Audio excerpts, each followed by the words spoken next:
Renee Washington, welcome back to the Soccer Queens podcast. Thank you for having me, Erica. I'm happy to be here. It's so nice to see you again. You were a past guest before, and you talked a lot about playing Division One soccer and being an All-American and Hall of Famer and your journey there, which I'll link that episode below for those who want to revisit that. Today, we're actually going to talk more about Renee's career in sports because just because sports end doesn't mean us female athletes have to get out of the game. There are a lot of opportunities for girls to work in sports. So, Renee's story is probably going to inspire a lot of you guys. So I'm really excited. I guess my first question is when did you know you wanted to be a reporter and work in sports?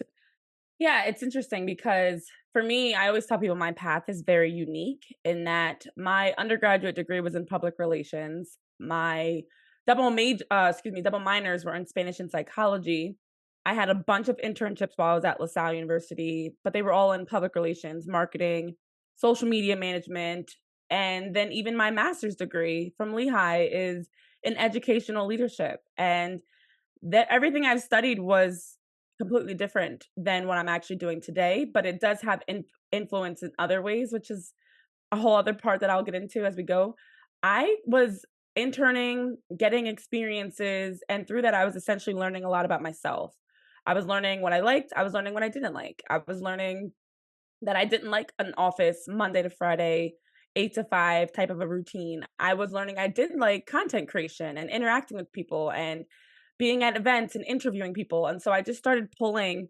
I literally had 7 or 8 internships in college that were so helpful. They were all over the place. Everything. Science and fossil fuels and oils, healthcare, education, some in sports, some in insurance and finances. So it also just allowed me to kind of see what other outside of sports, what other industries were there. And as I was literally reflecting, pulling from my experiences, the things I liked, the things I didn't like, what I'm interested in, I started piecing together. I think that's sports reporting, actually. That's having a chance to, be involved in sports, talk sports, have a schedule that's going to be crazy. Apparently, I like chaos. And so I just started making the transition. But the hard part was at that point, as a junior in college, I thought it was too late for me. Super young mindset. We've all been there, and I can admit it. And so I thought it's too late for me to get into working as a sports reporter because I had classmates that all had internships with the local Philly news stations and Philly's, just getting out into the Philly media scene. And I was not. And it wasn't until I was actually in grad school, and I'm so appreciative of those 2 years coaching college soccer. So I can also see that I loved that, but it was not something I wanted to do for my career.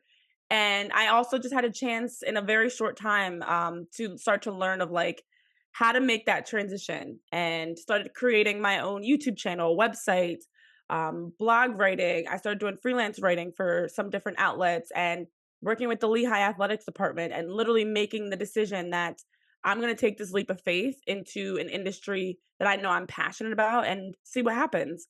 So, junior year of college was when I started to put the pieces together, but it wasn't until grad school that I started actively pursuing it.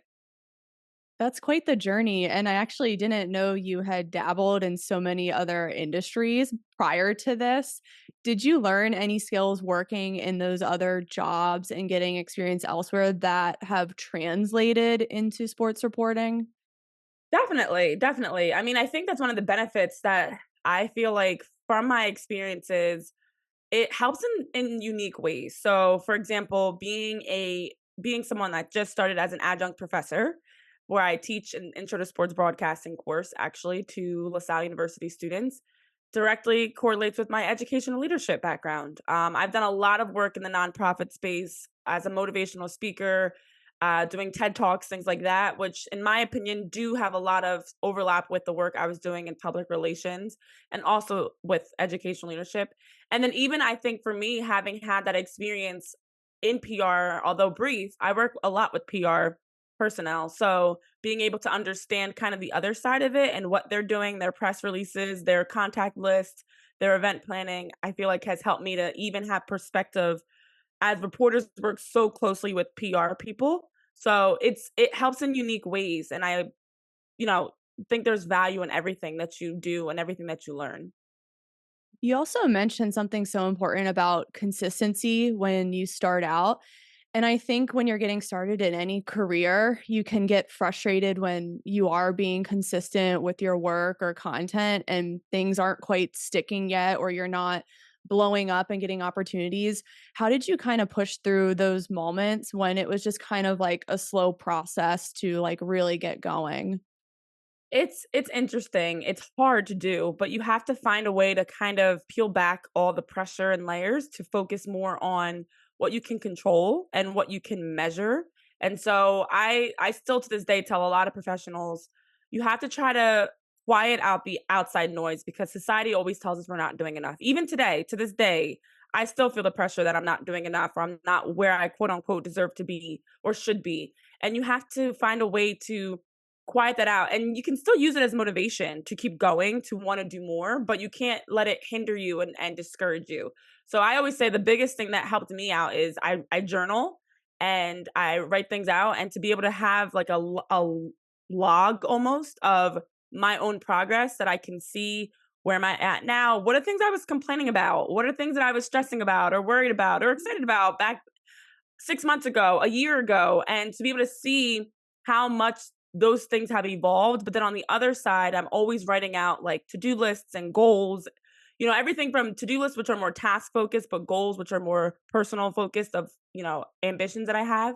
So to be able to go back and actually see, okay, I did that. There was a time this was just a goal and I'm living it. I had a goal to be on TV. I had a goal to work with major networks. I had a goal to work in professional sports. I can actually pinpoint specific things that I wanted to do. And so I think it's helped me out in understanding, okay, what I'm doing today is a lot of the things I was working towards, praying towards, trying to get to in the past. And so if I can just keep one small step at a time moving forward, whatever, there's always going to be more you want to do, but you can't let that consume you.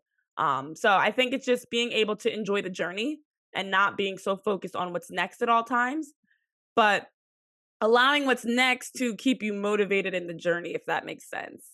Yeah, totally. Well, I've seen it just watching you grow over the past few years. I think I've been following you on Twitter for maybe 4 years now, and time has Oh, I definitely think we have. flown. It's definitely like the pandemic that Yeah, I kept us think connected, so, yes. and it seems to have gone by so fast, and I look at how you were then, and you were tweeting, you were showing up, you were creating content, doing podcasts, and then I look at you now, and you're, like, traveling the world and, like, going to all these sporting events and teams that I love and look up to, and I'm like, "Holy crap, like, this is Oh, thank you. insane," but for the past 4 years, she's just showed up. And I think people want this secret fix to success in their career, and it's like you just have to keep showing up, and you might get a lot of no's at first, but eventually they will turn into a yes. Now, was there like a big yes you got after all those years of work where you got invited to an event or report at a sporting event that really like just set things off and things just got crazy? Absolutely. There have been a lot of no's to your point, countless no's, a lot of no's that I even look back on and I'm like, huh, still don't understand how that one didn't work out, but I'm glad it didn't because of A, B, and C. There have been a lot of yeses that just keep opening more doors. And, I think for me, it's interesting because even something as simple as when I first started doing ESPN games, and I'm not hired by the Bristol, Connecticut ESPN. I do tell people that. Every every major network has their local affiliates. So I work with the local ESPN broadcasts and the college broadcasts. I'm not connected and having to report to Bristol or New York or LA. And even that was something that when it first happened and I found myself holding an ESPN mic on camera and I hear the broadcast, the broadcast like, thanks for tuning on to ESPN. I'm like, oh my gosh, I did make it. Just not what I thought it would look like. And so I think the hard part is the yeses don't always look the way we expect. And you have to be open to understanding like it could be better, it could be bigger. I'm so thankful I still live in the same area that I grew up in. I'm still able to be around my family. I'm still able to have days off, weekends, evenings, the occasional holidays. I still have a lot of control over my schedule. That is something that's to me is a yes. that there are many people that could not and do not have that same flexibility in this industry. And I know one day there might be a point I lose that. So I'm also very aware of like what I'm doing now is better than what I was doing before. You know, I actually can fully say another yes is I work fully in sports now. There was a time, and a lot of people don't know this, I was coaching 3 soccer teams. I had a day job that was in a whole different industry, and I was balancing. And so I wasn't even able to fully commit to being a sports reporter because I had to have the financial stability. And in order to do that required me to be killing myself working 7 days a week and then trying to squeeze in time to do games and shows and podcasts. Whereas now I can say I am full time working in sports. I don't have the other job. I mean, I'm a professor, but that's still in sports too. And that was by choice. So I think even that is something that now I have the ability to say no. I don't have to do every game. I don't have to do every show. I can pick and choose my schedule a little bit more, and I have the ability to fully work in sports. So back to kind of like what I was saying before, to be honest, Erica, it's also learning like there's one yes that just kind of snowballs into that next yes. And I've been on, college broadcasts and, championship games and playoff games and major moments in sports that I can look at that I never anticipated I would be a part of this soon. It's been, I guess this past spring made 8 years officially. But it hasn't been that long since I graduated college, let alone since I fully committed to being in sports reporting. So bigger picture for me, the yeses all remind me that okay, I'm slowly getting closer. I'm slowly opening those doors. But it was definitely, I remember the first moment I was realizing I was holding an ESPN mic and on the broadcast. And then definitely when I had a chance to be a part of sitting in the same room as, I've been all around all the Philly sports teams and the Commanders and Eli Manning and all these different people that I've had a chance to interview and teams and coaches that I can call even friends now. So even those yeses in a sense of yes, go interview them. Yes, go talk to them. Yes, you can go, but nobody else can go in. Candace Parker wants to talk to you, but nobody else. Like these are the moments that I've had that have just been those pinch me moments. It's so awesome when those moments do happen, and then it just opens up so many doors, and it's just such a nice thing when you put in so much work for all those years, and I'm glad you were really honest about how it wasn't always full-time sport reporting, and I always tell young girls this, "Look, yes, follow your passion, but you might have to financially be realistic on the side and work something else until that passion builds into something more full-time." So I'm really glad you were transparent about that. Now, what are some things that you are aiming towards in the future? I know that you've reached like some amazing heights in your career, but is there anything where you're just like, I really want to get to that point? I have my list.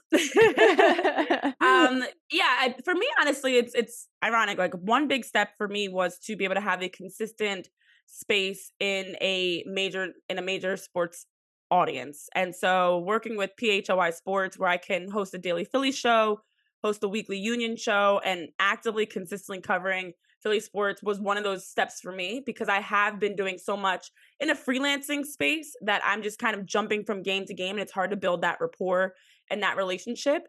And I know my end goal is to be on an international level. So in order to get to there, I have to start smaller. Okay, I need to be bigger in this region where now between New York and Philly, I've done a lot of Gotham FC, Phillies, Union, between the two cities, a lot of sports coverage in general, where I do have people. I had a student that actually reached out and said she did a project on me and was asked to pick a person in sports to write about and chose me. So being able to have an audience and a quote unquote following, and even more importantly, a consistent presence in these spaces is the step that I needed. And the next step for me is to be now able to build that same type of rapport on a national level to eventually get to the international level. I'd love to be covering events like the World Cup, the Olympics, major, major international sporting events, because I do want to continue to lean into the fact that I've got the sports versatility to be able to competently talk soccer, basketball, football, baseball, whatever sport it is. So hopefully that's where I can get to, doing that on a major level with a network to be able to cover the biggest sports in the world are my goals personally. How I get there, we'll see. But just continuing to evolve in that space. And then I do also just love talking sports on shows. So similar to how we're able to have this conversation, my goal is actually to get back to on a bigger level having sports shows, and that's something that I love about what I do now is it's daily shows, and hopefully that helps me to continue to host more regular shows that I can be a part of. Now, as you continue to grow, how do you kind of manage your work life balance? I have a lot of young girls who do want to be in sports reporting, which is really awesome.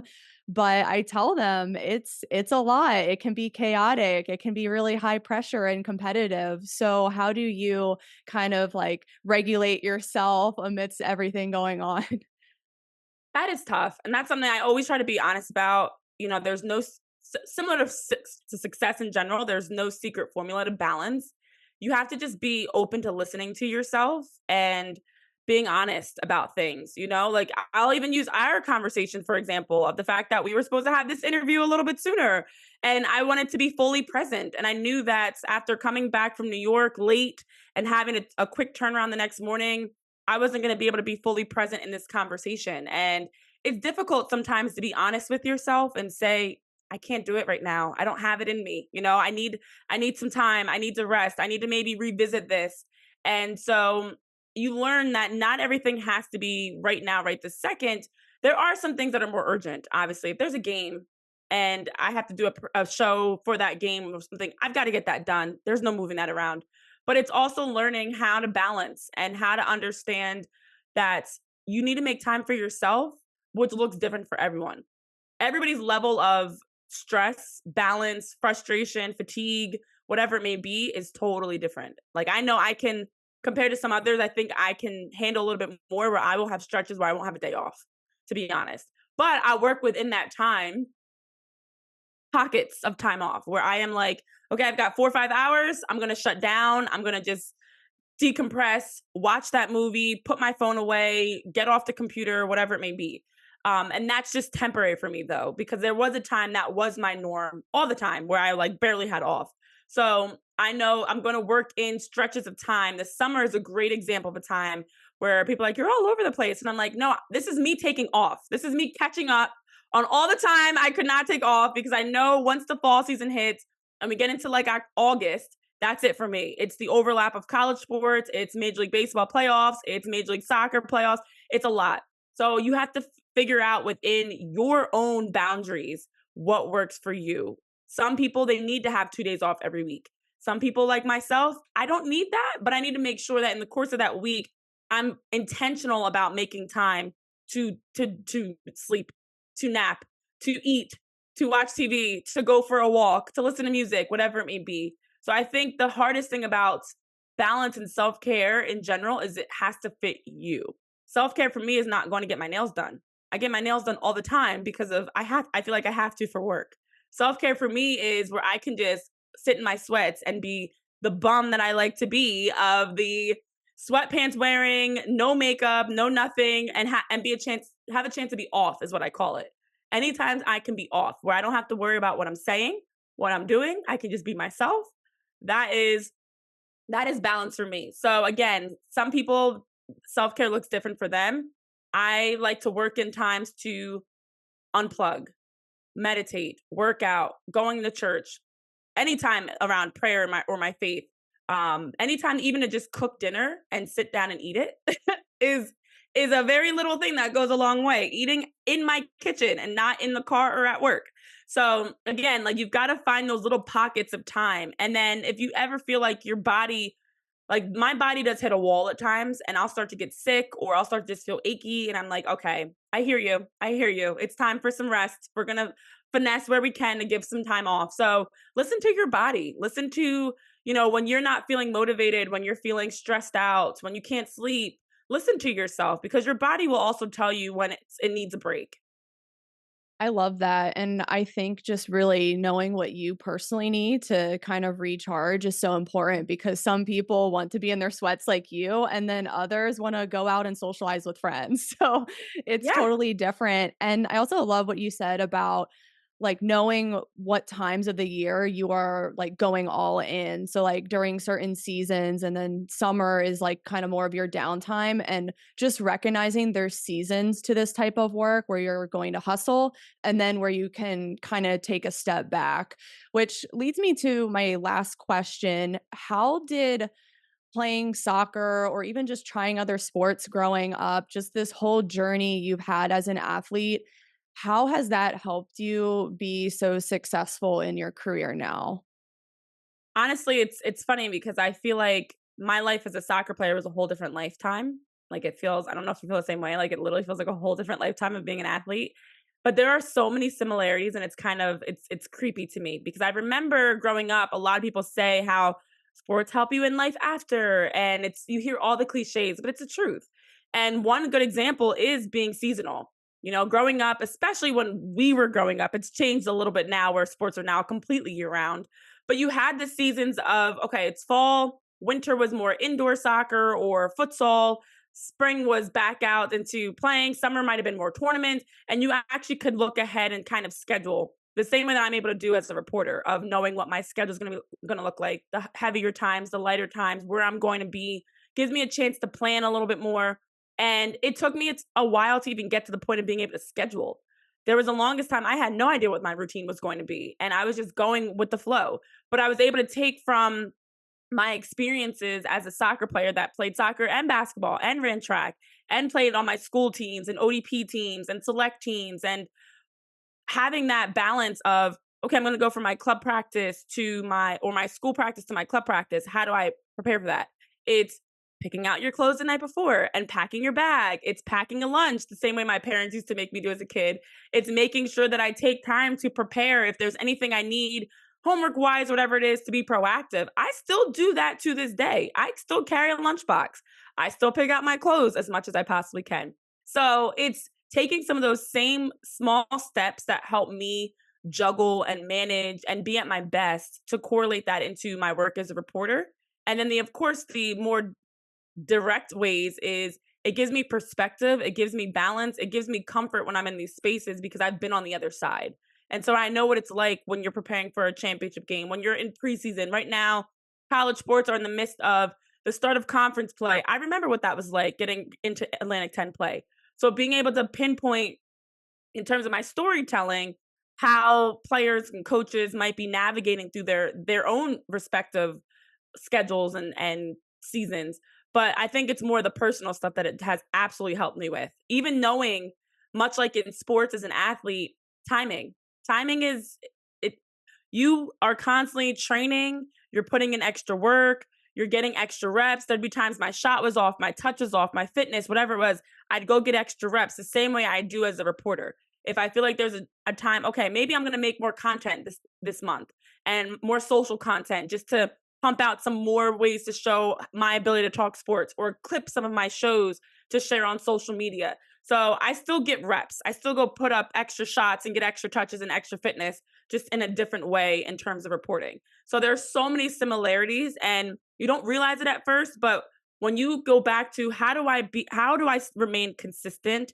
How do I continue progressing in my career? It's the same way you had to do as an athlete. It's that same mindset, it's that same growth, it's that same ability to lock in and focus on an end goal. It's winning championships as a player. It's maybe getting that next job. It's maybe getting that big interview, whatever it may be as an adult. But it is everything I do, I can literally pinpoint directly back to something that I learned from being an athlete that makes me so appreciative of the fact that my parents even allowed me and put me in positions to be successful as an athlete, to now be able to take that same success pattern and apply it to my own life as a career professional.